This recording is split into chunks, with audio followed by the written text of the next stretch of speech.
Welcome to another episode of the HR Champions podcast. And joining us today is Miss Teresa Peralta. So, Miss Teresa is the Talent Acquisition Manager at Peralta, a financial services company based in Makati. So, thank you so much, Miss Teresa, for joining us today. And we are really delighted to have you here. And thank you for inviting and having me here, Homer. Quite Uh, excited for this conversation. okay, before I begin, what I usually request to my guests is that can you give us like a quick summary of your career in HR? Oh, it's quite funny because my career in HR came accidentally. So I Talaga? was really yeah, I started my journey in the BPO industry, part of operations. Mhm. So I rised up the ranks and all that. And then I got tired of the shifting schedules. It got burnt out. So I went with my friend. She was applying to be a recruiter. I just went with my friend. And the boss of that recruitment firm heard me talking on the phone. She initially offered me the business development side. So I have to Mhm. look for clients given from the BPO. So I know yung process, I know yung Oo. how it goes, Advantage na diba? sa'yo 'no? Oo. Advantages, yeah.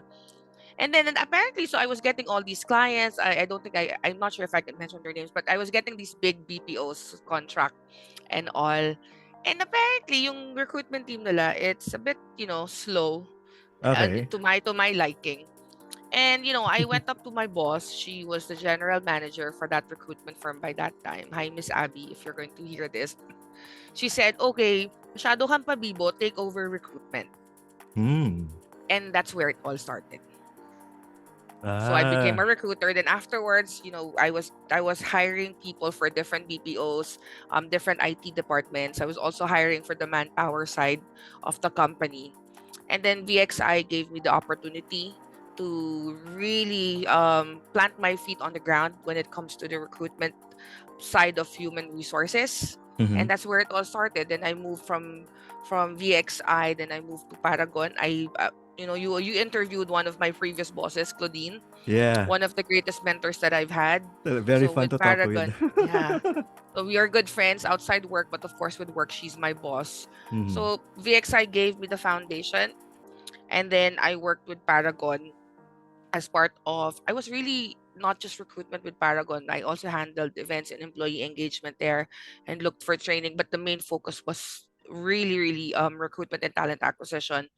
And then of course, I'm not that young, so I got tired. So I took a hiatus for 1 year, 1 year and a half. And Mhm. then of pandemic happened. So I didn't want to go to work. So I did not go out of my house for about 2.5 years. But I was taking on consultancy for different BPOs. Prior to Hmm. me going back to Cape Manila, I was handling teleperformance in Makati. So I was a third party RPO provider. Mhm. And then Claudine called me back and she said, "I need you, come back." I went back, but then of course there's some restructuring going on, and I have three kids of my own.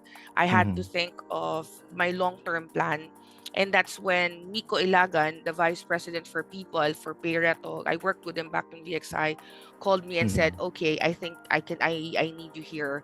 You could be of a great help to talent acquisition." And here I am in Payreto.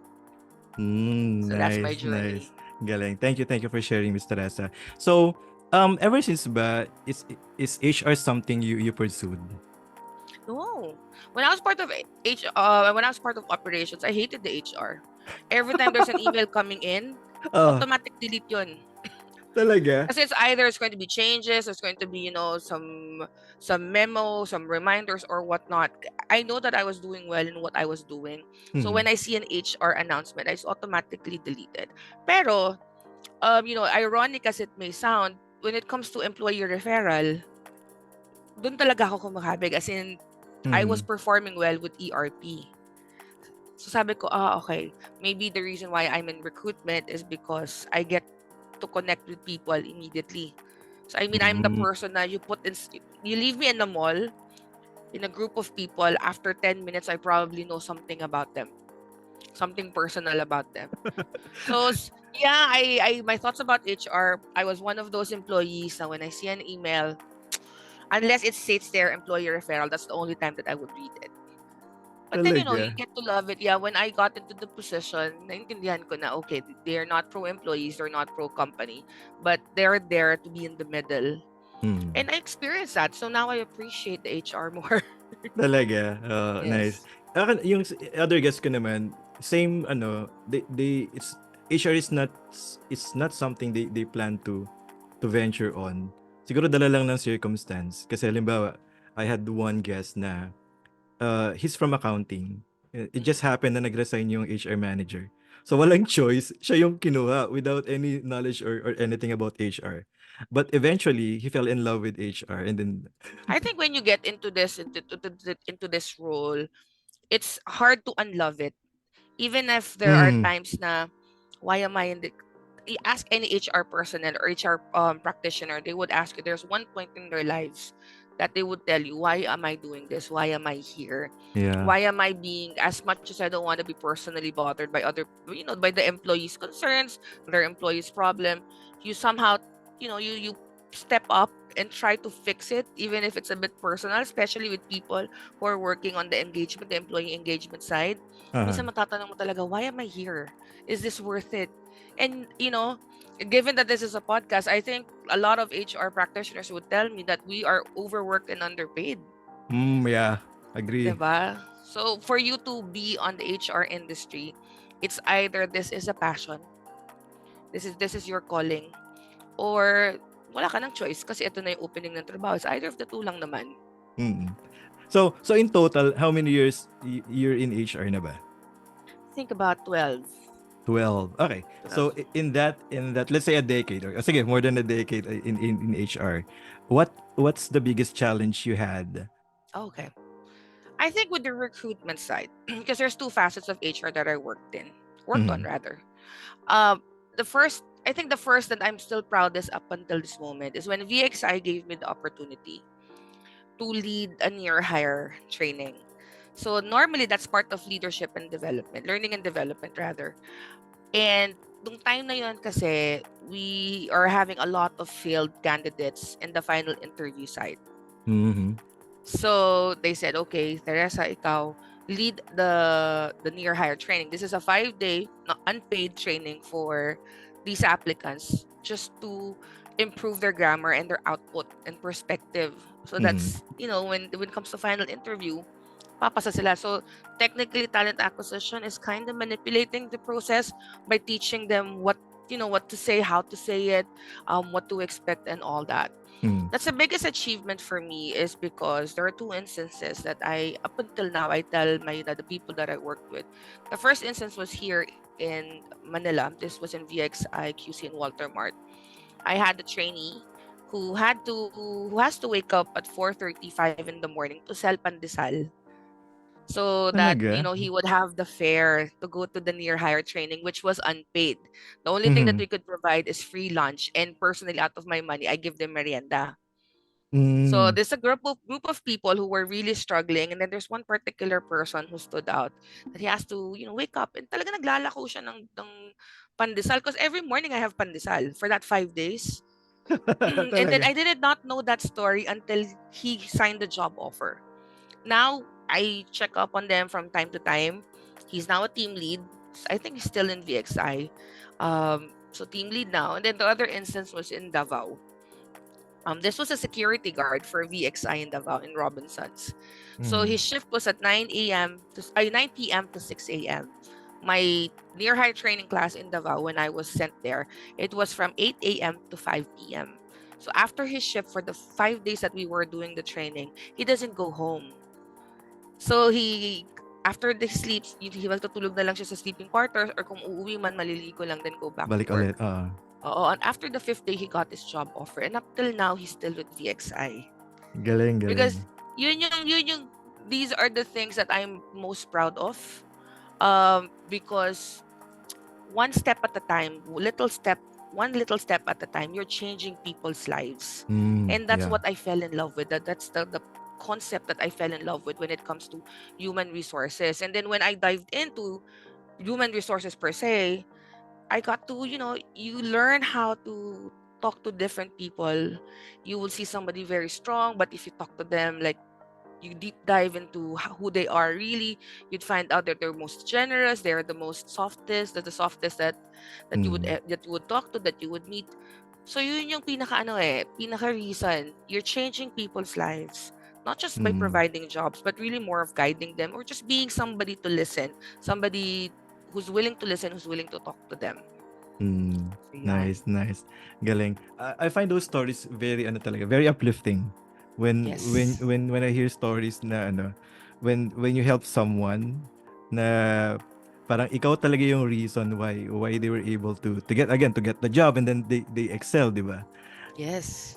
Since we are in recruitment, there's a recent survey, actually last year, we're in the top three like challenges for HR are recruitment, employee engagement, and employee retention. So Oh those are yeah. the top three.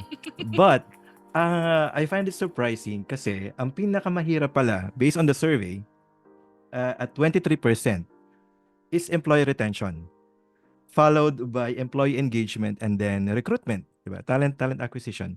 So when I first heard this, or when I first was nabasa ko siya, I thought pinakamahirap yung recruitment kasi No. that's the time wherein HR will try to sell the company sa applicants, di ba? You try to lay out your best offers to them. May signing bonus kami, we have this engagement activities. Ano pa ba? May bidet sa CR namin, 'di ba? Things like that, Yes. 'di ba? So I thought that was the hardest. Pero it turned out na among HR people, ang pinakamahirap is employee retention. So I Yes. want to know your thoughts. I know you're in talent acquisition, but I want to know your thoughts. Why do you think employee retention is the toughest for HR? This is actually one of the things that we tend to screen really harshly with, yung capacity to stay. Why is it the hardest? Because these are different people, different strokes. Yes, Mm-hmm. recruitment may seem hard, but normally companies would provide a package that is so enticing that you can't say no to. Mm-hmm. Okay?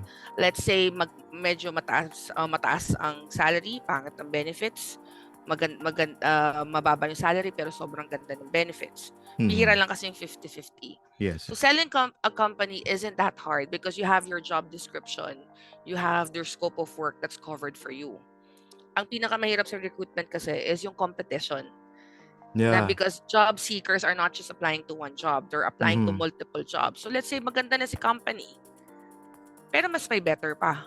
So doon nagkakaproblema si recruitment. And of course, the preferences of the hiring managers na feeling ni recruiter sobrang galing na nito, but when it comes to the hiring manager, iba naman yung um, basis niya, iba din naman yung observation niya. So yun na yung part na mahirap sa recruitment. In terms of candidates, it's not. Kasi social media, job portals, a lot of people are applying. Pero marami Mm-hmm. din kasing maarte. But it's the hardest part though is keeping them in the company. Why? Siyempre, pag nagre-recruit ka, you don't tell them exactly, oh, ito yung policies and procedures namin.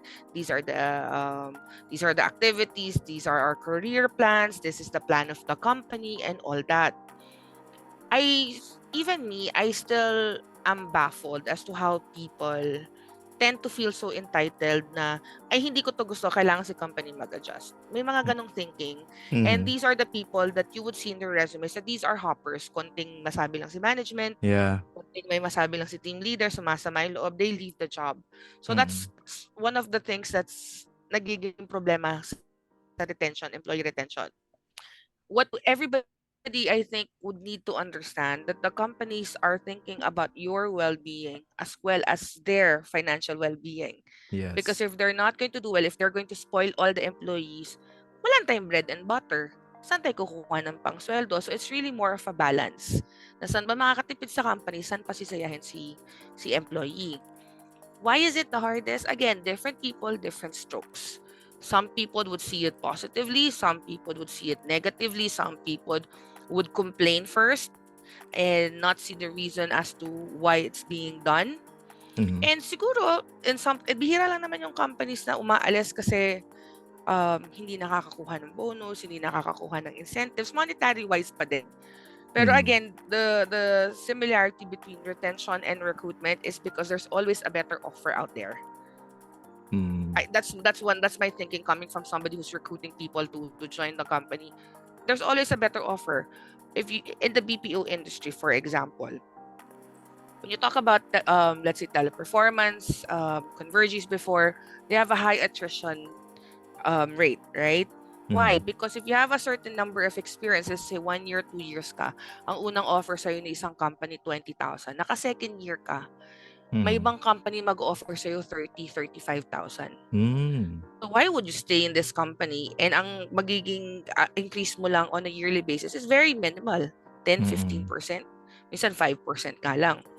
So Mm. somebody who's going to be very smart would leave the company. And and to be honest, Homer, I'm not going to deny it. I'm one of these employees na siguro meron akong 3 years maximum to stay in the company.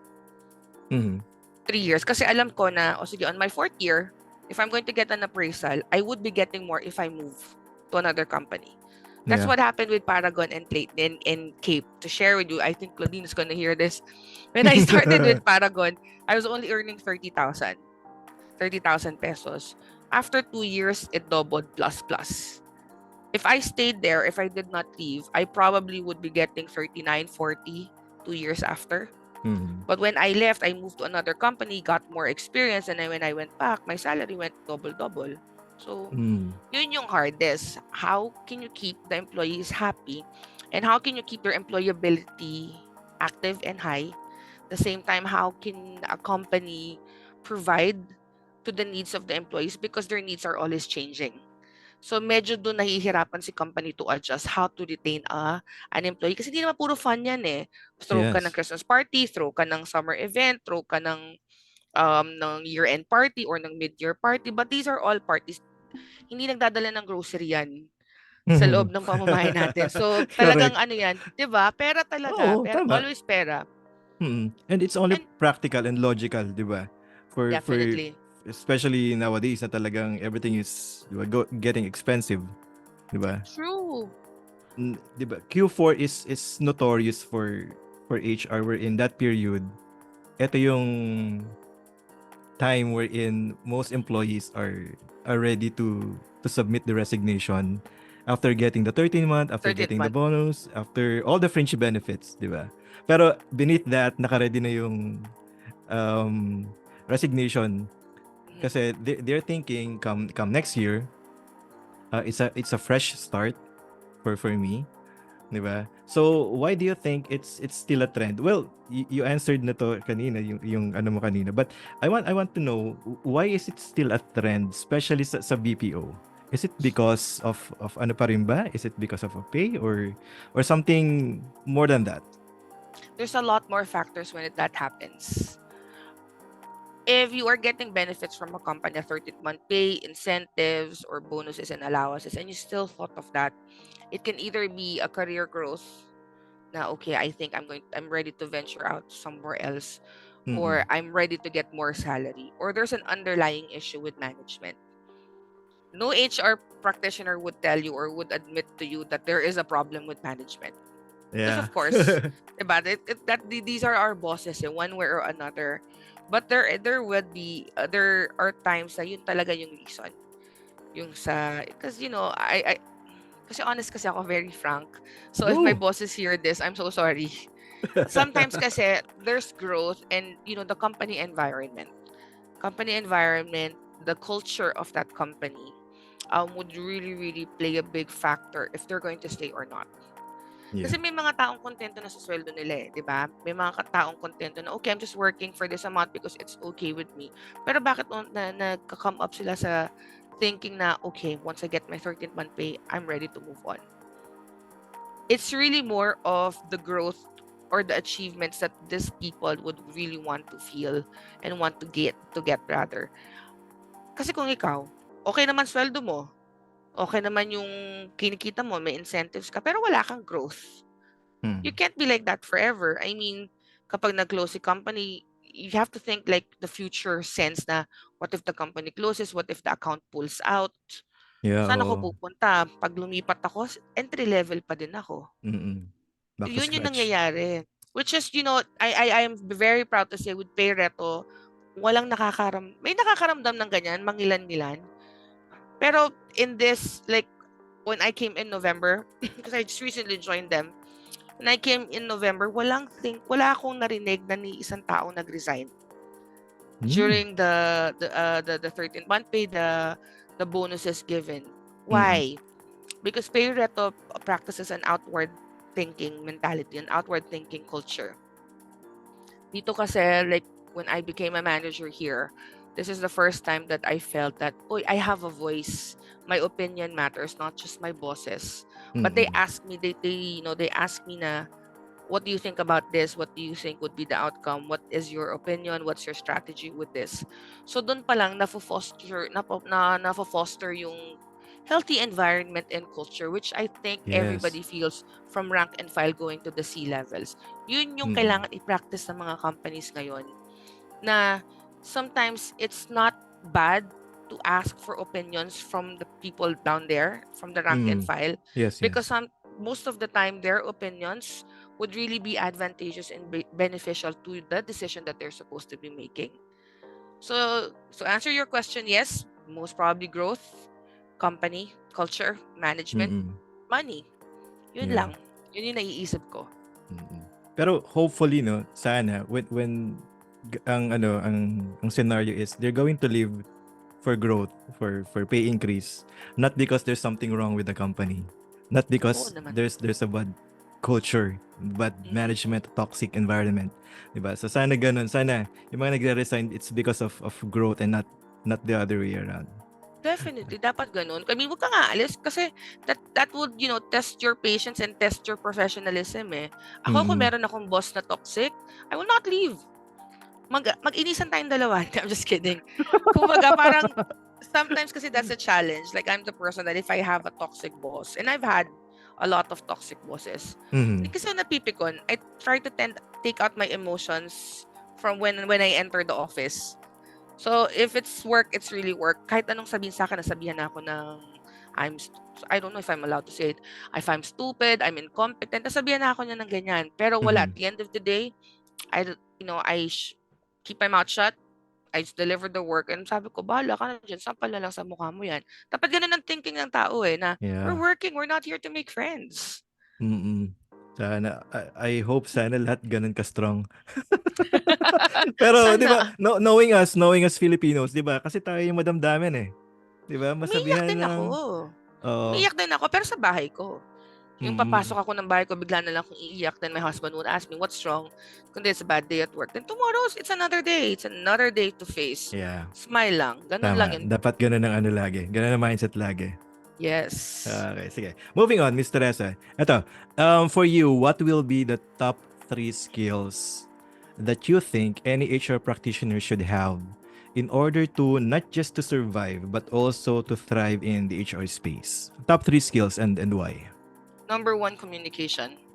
Your Mm-hmm. communication skills matter, regardless if it's in Filipino or in English. Kasi there are corporate communications where you answer by email, it can be templated or it can be an answer to a question. Mm. But I think what I'm saying is communication skills in terms of really talking to people, really knowing where to position yourself, the right words to use, how you deliver it. That's my number one. So always communication. Number two, it's time management. Time management is because you are going to be everywhere. Hindi naman pwede na just because na comp and ben ka lang, dun ka lang kay SSS, kay PhilHealth, and all that. Oo, oo. Siyempre, pag nandun ka, and you are in an associate or specialist role, there's an expectation na may kakausapin ka from here, may pupuntahan ka to there. So, time management talaga on the tasks deliverable. And number three, I mean, patience is a virtue, but I consider that as a skill. Definitely. Um, Patience is definitely a skill. That's my third skill that you have to have. Kasi Mm. not only are you going to be dealing with employees, but you're also dealing with the bosses up there. Kasi ito masakit man sabihin. Pero kasi si HR kasi tends to be the utusan of the companies. Kasi wala naman kaming bosses talaga. Yes. Oo. Nautusan eh. We're dealing with the employees. We're trying to please you. We're trying to make it better for you. We're dealing also with the management to make them see that you guys are okay. Then we have Uh, to follow them. So Oo. in reality, that yes, we are a separate, an individual, independent, separate entity. But at the end of the day, we are at their mercy. Na wala, kahit gusto natin, alam mo yung kahit labag na labag sa loob mo na gawin, wala kang choice eh. You have to follow it eh. So we are the messengers, we are the executioners, we are the utusans of the company. So that's Mhm. HR. So you need to have patience. Patience, patience, patience. Nice, So okey. those are my top three skills. I can relate dun sa patience. Patience. Kasi 'Di talagang ba? definitely when you're talking to different people with different limits, ibang klaseng patience and 'Di self-control ba? siguro yung ano eh, kailangan ni HR eh. And then I heard this or maybe I read it in somewhere na si HR minsan hindi niya alam kung saan siya lulugar kapag halimbawa when you're doing something for employees na let's say it's something tapos nakarinig ka ng ano na, oh tinitipid na naman tayo ni HR, ganto ganyan, 'di ba? Eh, tapos naman pagdating naman sa that's parang employees beating HR. Tapos on the other end of it, kapag in ano naman, kapag appraisal naman or promotion ng employees, si management naman na mag-aano sa'yo. So Totoo. you 'di ba, you don't know where to ano. So you really have to strike the balance, 'di ba? Naku, perfect example yan si Claudine, the one you interviewed two weeks Talaga? ago. Oh, Perfect example yan si Claudine. Kasi ako, I deal with the employees. I deal oo. with the reactions of, kasi we are a team eh. Ilan lang naman kami before sa Cape eh. Mm. Si Claudine deals with the higher management. So, syempre siya, gusto niya bongga, gusto niya masaya, gusto niya comfortable. Oo. We're talking about events and incentives and all that. Gusto niya ganun kasi, ano eh, deserve ni employees. Mm. Pero syempre, management would see na, oh, this is going to be a cost. Ilan kayo? Ganyan, Oo, ganyan. 'yun. Million yan. So siya, lumalaban siya doon. Tapos kapag Oo. na-approve naman niya yun, kami naman yung mga sa team niya, kami naman yung maghahanap for the best buck. Mm. Aling beach Mm. resort, aling restaurant, aling bar yung pwede para lang Oo. mag-enjoy. So Oo. nakuha mo na, comfortable, may pagkain, may drinks, may prices pa and all that. Tapos maririnig mo sa employee, ano ba yan? Bakit ito lang? Parang Oo, kami, 'yun. parang kami, wait, saan kami lulugar sa inyo? Yung Oo. maging thankful na lang kayo na unlike sa Oo, ibang 'yun. company na dinner lang, kasi dito Mm. meron ka pa namang makaka-win ka pa ng PS5, mag-iPhone and all that. Hindi nyo ba alam na June pa lang pinoproblema na namin yung Christmas party? Ang Oo. summer event, June pa lang the prior year, pinoproblema na namin yan. So it's always a Mm. year in advance or a year, 6 months the most. So hindi namin alam, hindi mo talaga alam saan ka puposisyon. Masama ba akong tao for wanting for you to be comfortable? Hindi na ba Oo ako nga. competent mga boss na hindi ko kaya mag-deliver? Kasi sasabihin nila, ang propose namin 5,000, sasabihin nila 3,000 lang. Saan Oo. namin huhugutin yung 2,000? Yung mga gano'n, yung 2,000 Oo, per head. oo. So I yan, can HR relate. guys, if your guys are listening, please hug your HR and tell them it's gonna be okay. Yeah, shout out to all HR. Naalala ko yung very ano si Miss Claudine when it comes to employee experience. Yes. Talagang 'yun yung ano niya. Yun nga yung lagi yung sinasabi, it's for the employees. So it's something that will talagang tatatak kay employee. And that's one of the parang employee engagement ano niya. What do you call this? Basta Goal yung niya yun eh. yeah, oo, Mantra yun niya talaga yan. yung yun talaga yung priority niya when it comes to employees. And it gets Mm. validated because we have employees before that would ask us, pwede po ba kaming umattend sa Christmas party nyo? Can we still join? Ang pangit ng Christmas party dito, sana sa Cape na lang ulit. So we get that. So that's validated. So doon sa mga part na yon, nasasabi namin, okay, we did a job well done. Ah, Pero kung yeah. alam nyo lang yung dugo at pawis na iniyak namin dyan, kasi Oo yung nga. pakikipag-usap mo na, ito lang yung budget ko, how can we do Mm. that? So yan, kudos to Claudine. Yeah, okay. Eto, moving on. Can you share or an experience or like an observation wherein na set aside yung well-being or it was not prioritized by the company. One company who had this thing, who thought of, sige, mag 24/7 tayo. What? Mag 24/7 ang company. Recruitment ha, recruitment, 24/7, even Holy Week, lahat ng holidays pumapasok kami. So, Grabe. syempre ako nung time na yun, specialist pa lang ako. Kahit Holy Week na mahirap bumiyahe, syempre walang sasakyan, walang Grab and all. pumapasok ako kasi double pay. Yun na lang yung reason. And parang sabi ko, okay, it's on a shifting schedule, pero may mga meetings na sa umaga.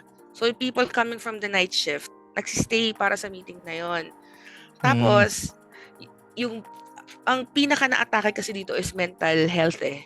yeah. Physical health, kayang-kaya naman yan, matutulog lang naman yan, kakain lang yan, konting Red Bull, konting Beroka, okay ka na eh. Yan ang Mm. mga pampagising ng recruiter. The mental well-being of the employees were really, really triggered. Why?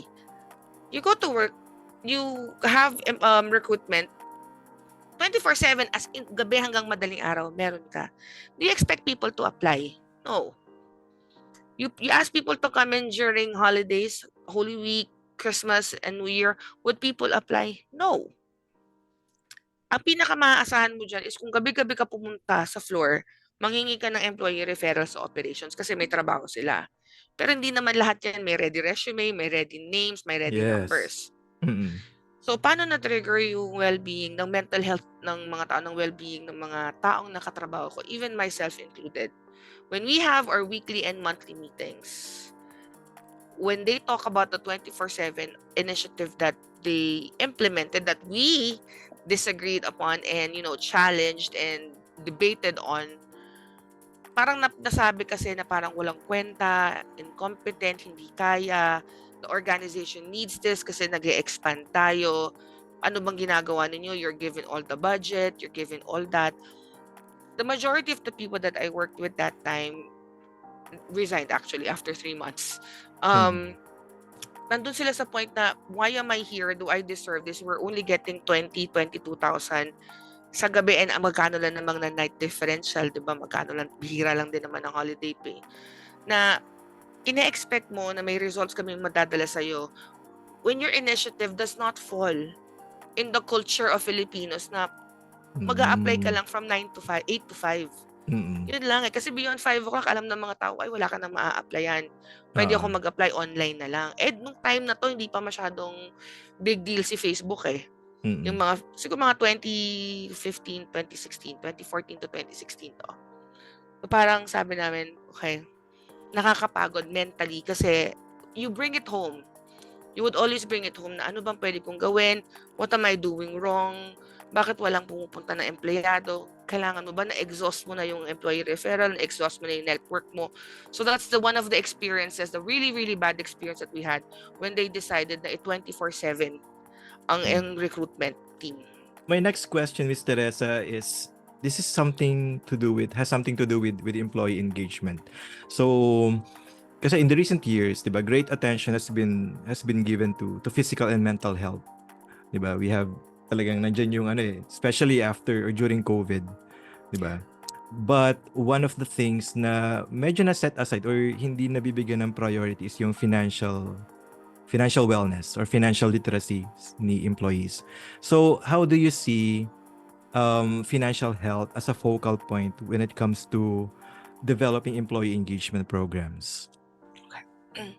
Number one, for me, that should be included in the culture. How do Mm. you include that? Number one, yung employability. You have people working for you. If you have career plans for them, does their salary or their packages meet the required skill set? If not, I think you need to put the review in place and just to align to the industry standards. Number two is yung scalability, kung hanggang saan mo ba pwedeng itaas tong employee, hanggang saan mo ba siya pwedeng i-move. Kapag ba na-stagnant siya dyan, what are your plans for him? Because again, if you're stagnant, if you're stuck in one place, don't expect any changes in the salary except minimal, 400, 500. That's not, it's not something big. Financial literacy, you have to include that.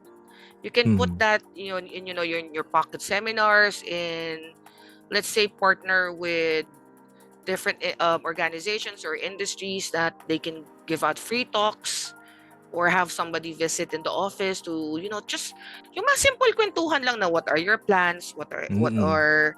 these are the options available for you, this is what we can do for you. Pero financial responsibility, that's not something that the company should be bothered with. Ang kailangan nilang isipin is ano pa ba yung naibibigay ko sa employee ko? Does that still meet their skill set? Mm. Enough pa ba yung nabibigay ko? Nasa industry standards ba ang sweldo na ino-offer ko? At Yun yung par pa ba? at Mm. par pa ba? Nandun pa ba? Are you Mm. meeting? Even like the local company to international company, kahit sabihin mo na magkaiba yung mga clients nyo and whatnot, syempre may magbabago kasi sa international, but at the end of the day, yung trabaho ba ng empleyado ko is something worth na pagtutuunan ko. Dapat yun ang nasa isip ng employers eh. Are we at par with the industry? If we're expecting so much from the employees, are we giving them what they deserve? Mm. Diba? So yun ang responsibility ni employer. Financial literacy is not the responsibility to teach or to find somebody to help these employees decide and think about what they do with their money. It's an added extra that would add to a better culture, because Mm. not only do you care about how they earn money and how they spend it also, but what you can only do so much but suggest. Yes. Pero the financial literacy, that is talagang responsibility ng isang tao, and no company has that responsibility. So to answer your question, yes, it's going to be advantageous, and it's going to add to the culture of the company if you have programs, if you have seminars, if you have activities that would enlighten the employees regarding their financial stability or financial income or whatnot. But it's not their obligation to provide to the employees. It's our obligation. Yes, yes. Agree on that, Miss Teresa. Okay, eto ma'am, let's talk about social media naman. 'Di ba? Um, primarily kasi before, 'di ba, yung social media, be it Facebook, Instagram, LinkedIn, ano pa ba? TikTok, Mm-hmm. siguro. 'Di ba? Primarily, companies are making use of that to promote yung primarily sales and marketing before, 'di ba? Mm-hmm. But now, companies are taking advantage of those social media platforms to promote yung culture within the company. 'Di ba? They're making use of that to recognize employees, to promote yung again yung culture, to showcase yung mga CSR activities ni company, 'di ba? So what do you think will be the role of HR when it comes to the social media channels ni company? Kasi I remember, or parang napansin ko, it's a subtle way of recruitment na din eh. 'Di Yeah. ba? Kasi Yes. I have this experience wherein yung dati kong office mate, nag-share siya ng picture na he has this onboarding kit, 'di Mm-hmm. ba? Oh. And then I had this thinking, wow, mukhang okay diyan ah, 'di ba? So Your so it, curiosity is there. oh, 'di ba? Yung curiosity exactly na parang it triggered something na perhaps I should transfer siguro, baka it's a sign siguro, sign na, Yeah. 'di ba? So what do you think is the role of HR in that aspect?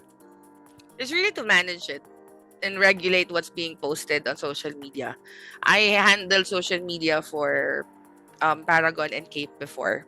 Okay. And yeah, I did that. I handled that. Pero yun nga, when HR manages that, make sure that your social media is tago privately. Kasi when people find out that ito yung position mo, ito yung trabaho mo, you get bombarded by messages.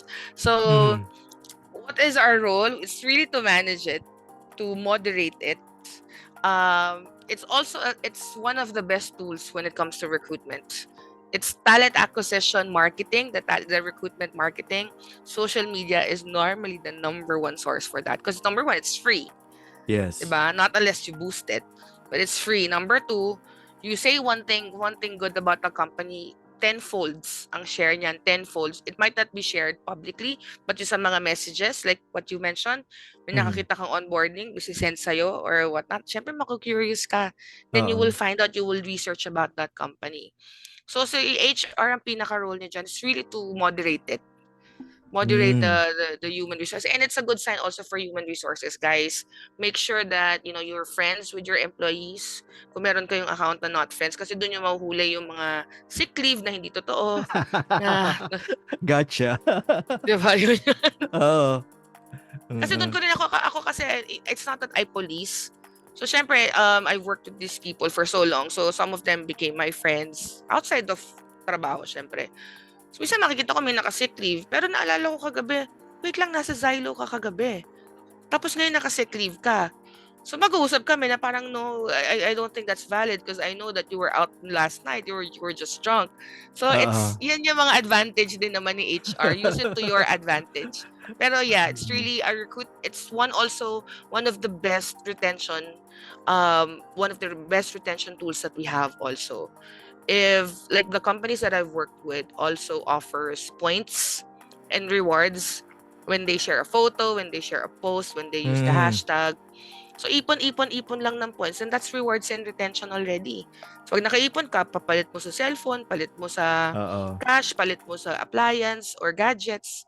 So recruitment and retention talaga. Kaya moderate and, regulates Mm. your social media channels. Okay. I'm just curious, yung ano ba, is yung kasi I was thinking under corp communication si social media. Mm-mm. So, is it still under HR ba or iba depende per company? Depende yan per company eh. Like, Okay. with Cape, kasi I'm speaking for Cape because I handle people and culture there. For Mm. Cape, it was really under us, the human resources. We handle it.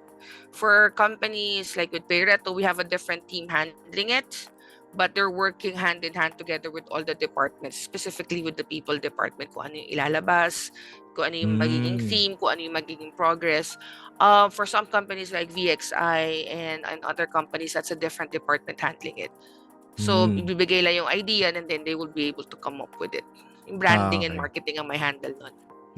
I see, I see. So, more of ano lang, collaboration with HR. Collaboration lang with HR for some companies, but for some, hawak talaga nila. Okay, okay. Sige. Eto, moving on. Let's talk about AI. Yeah. So AI is we're not going to deep dive in AI kasi hindi naman ako authority in AI. Yeah. 'Di ba? But AI has this like very immense potential and very profound impact across siguro almost all industries na, 'di ba? Yeah. So, how do you see AI along with other technologies na being helpful to HR to streamline yung mga processes? Number one, it makes writing easy, specifically yung mga results ng mga investigation, Uh-huh. yung mga admin cases. So when you Ah. write it down, it's easy. It makes it faster. It makes our lives easier with writing and coming up with certain announcements, with captions, with sometimes the contracts. If you have a certain contract or a certain addendum that you will need to publish and share or a memo that you need to share with the employees, i-AI mo lang yan. Tapos, syempre, hindi pa rin pwede mawala yung human touch. Kasi Yeah. human resources will not be human resources if you extract the human out of it. It can't be AI resources, di ba? Oo. It helps human resources to expedite some process. The impact is hindi na tayo yung isa-isa na mag-iisip ka. Kasi minsan, gagawa ka ng letter tas hindi okay dun sa isa, hindi gagawa dun sa isa. Normally, kapag ginamit mo yung AI, standardized eh. Oo. Pwede mo pang bigyan ng instructions na write this in a manner that ganyan, ganyan, ganyan, Oo. ganyan. I use it. I'm not gonna deny it. It ChatGPT makes my ba or life using madami Bard or pa. oo. Marami. Watch Mm. TikTok, doon yung makikita yung mga Oo, ang dami kasi eh. when I doon yung makikita lahat. So, tinatry mo yan lahat-lahat. Oo. Pero again, these things only help us to expedite and to fast track. Sometimes not really streamline. I think the streamlining part is still with the human part of HR. Here, Mm. it just expedites us in terms of documents, in terms of possible solutions.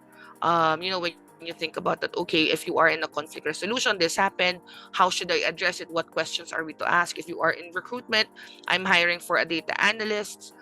What questions are normally asked? What skill sets are to be required? Blah, blah, blah. Mm. Pero it's just a guideline. It's really should be used as a guideline. It should just really be used as something that we can refer to. It's a reference.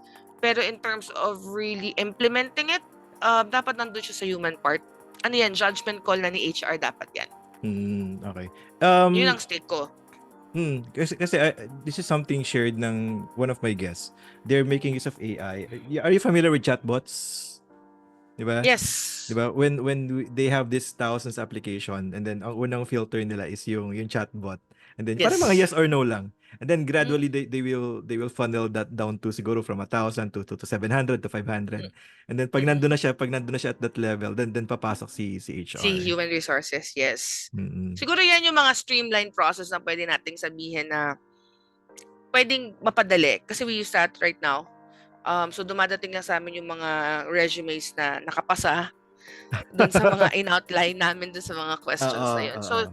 yeah, these are the things that would make it easier. But at the end of the day, it's still human resources. How do you see companies adapting for the global war for talents? Kasi 'di ba, anywhere in the world can recruit Filipino talents. 'Di ba? Yes. It's not just local companies competing for the talent pool dito sa country natin. And there are companies who are offering better when it comes to Mm. compensation, 'di ba? Work from home or work remotely, work anywhere. So how do you see your company adapting to this change wherein again competition is really fierce? So it's a global war kasi again anywhere in the world can recruit your Yeah. baka yung empleyado mo nga nagmo-moonlight eh. 'Di ba? So how do you adapt in those things? So I think this is where employee engagement and retention should come in. Kasi again, we cannot stop that. I mean, I don't think that anybody has the right to tell the employee, "O dito ka lang sa amin for the rest of your life." Sa amin naman kasi if you find something better that would mean change, a better change for your family, go for it, would support you. Pero in terms of yung war na yan when it comes to mahirap yan i-address. Kasi your company can only give you so much. Your company can Yes. only provide this and offer this. Some companies won't counter offer. Kasi Mm. katulad sa amin, ako sa akin sa team ko, if somebody would tell me I'm going to be resigning because I'm going to get a better job, 10,000 pesos higher than the salary, go, hindi kita pipigilan. Mm. Yan, ano kita. Ganun yung support. So I think this is where retention and engagement should come in. There would always be a competition on a daily basis, on an hourly basis. There's always a company that is looking for the same talent but is willing to offer and pay more than what you can offer. But if you have a very strong culture, if you have a very strong engagement with the company in terms of yung leisure and growth, and at the same time yung open communication, even if people would offer them twice, thrice of what they're getting, if they're happy, if your employees are happy and contented, then they would stay. Mm. Basta nga, sa akin ang nakikita ko kasi for the past decade technically, is yung employability. If they see that they're growing, if they see that they are learning more on a monthly, a quarterly, or a yearly basis, they would stay.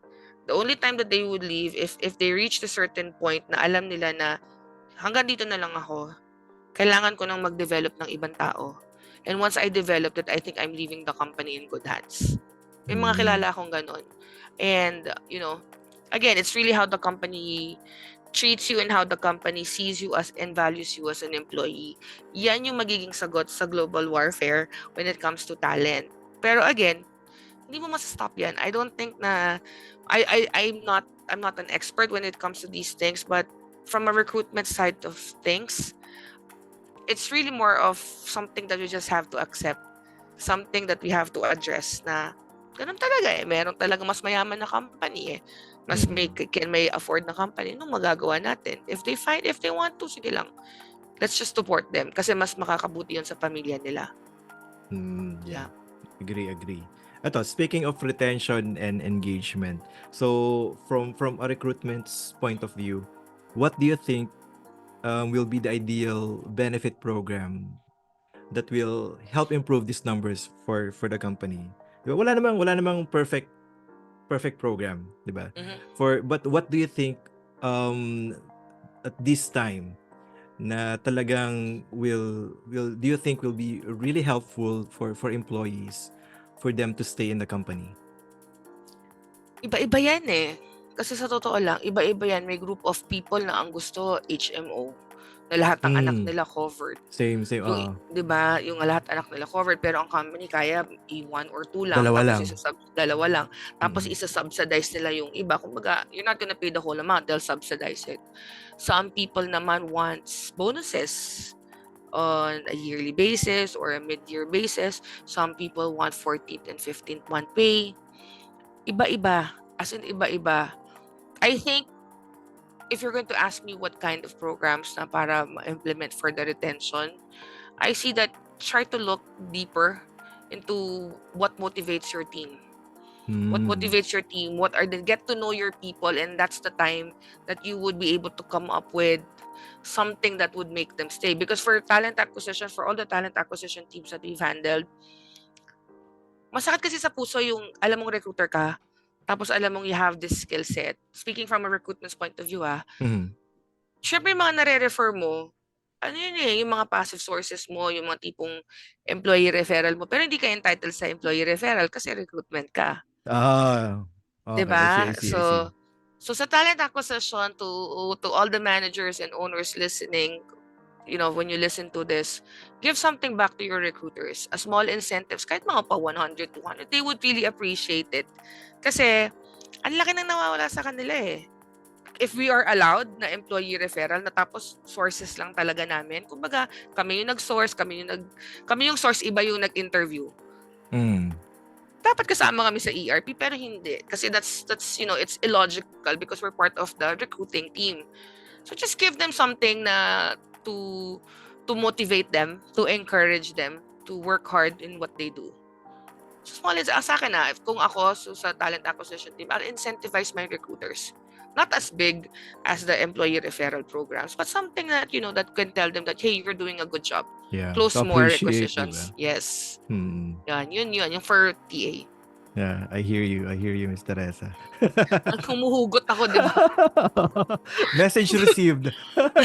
Ito my last question. So, what is your message or advice to people who are planning to venture in the world of human resources? Oh, that's a bit hard.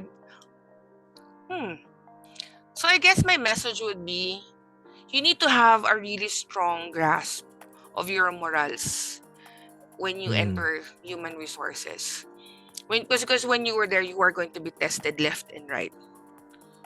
My advice would be you need to hold on to these values, these morals, your standards that you have kept for yourself. You never lower your standards just to please anyone else. If you are given the chance to choose what is right and what is good, choose what is right. Because the right can never be good. When you choose the right, it can be good or it can be bad. But the right would also play to the favor of each and every person in the company. So when you are down to that, situation where you have to choose what is always right and be kind. Every employee that you would be encountering, and every employee that you would be talking has their own battles to fight. Not because you're in that position gives you the power to belittle, you have the power to question, but you are there to actually be a friend, not really a friend, but more of an ally to the company because you know what the company wants and you know what's best for them and the plans for them. So be kind, be patient, choose what's right, and what else? Be fair. Be fair. Leave your personal judgment, your personal biases when the moment that you step into the office. That's what makes a good HR. Tibayan mo yung loob mo because you would always be questioned. Yes. That's my message. Very, very well said, Miss Teresa. Okay, actually, that's my last question. So I want to take this chance to again thank you, for sharing your experiences and insights. And I always take this opportunity to thank HR people. Kasi before ako, this is a confession. Kasi ang tingin ko sa mga HR before, again, parang ano lang, transactional.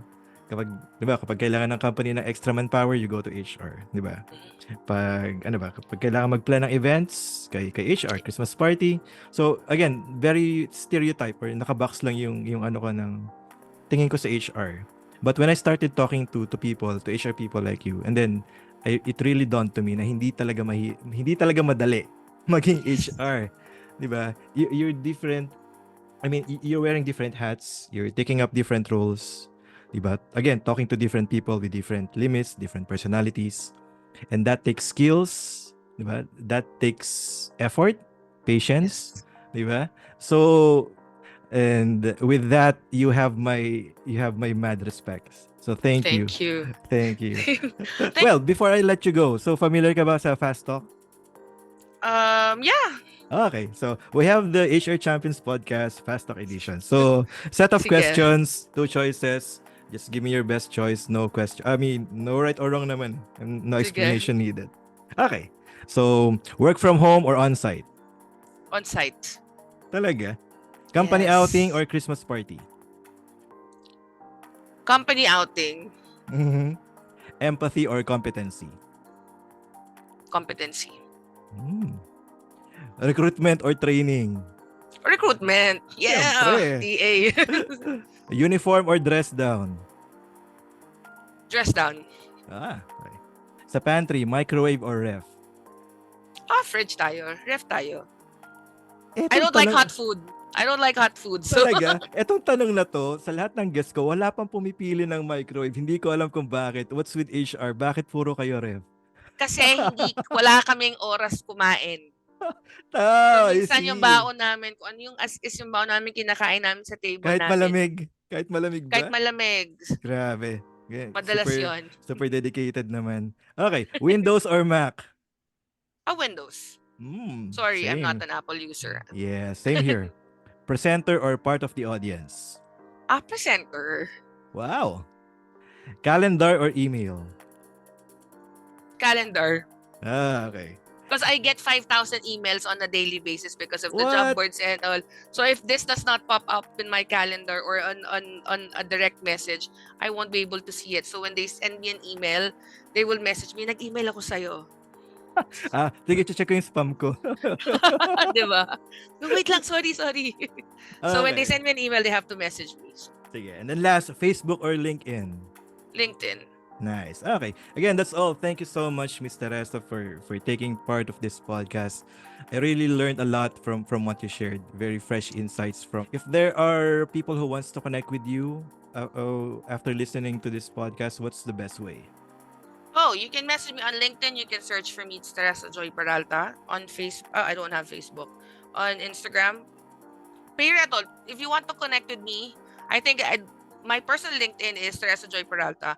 But if you want to seek better careers, better opportunities, an outward culture, that would provide work-life balance, hybrid setup, equipment and all. Search Payreto in LinkedIn, then Payreto and also on TikTok, Instagram, and Facebook. Sige, okay lang ba if I can show your LinkedIn page dito sa Oh, sure. screen after the... Definitely. Maganda naman Okay. yung picture ko dun, so okay lang. Okay, sige. Okay, thank you again, Miss Thank you, Teresa. Homer. Have a great weekend. So this has been your HR Champions podcast. See you on our next episode.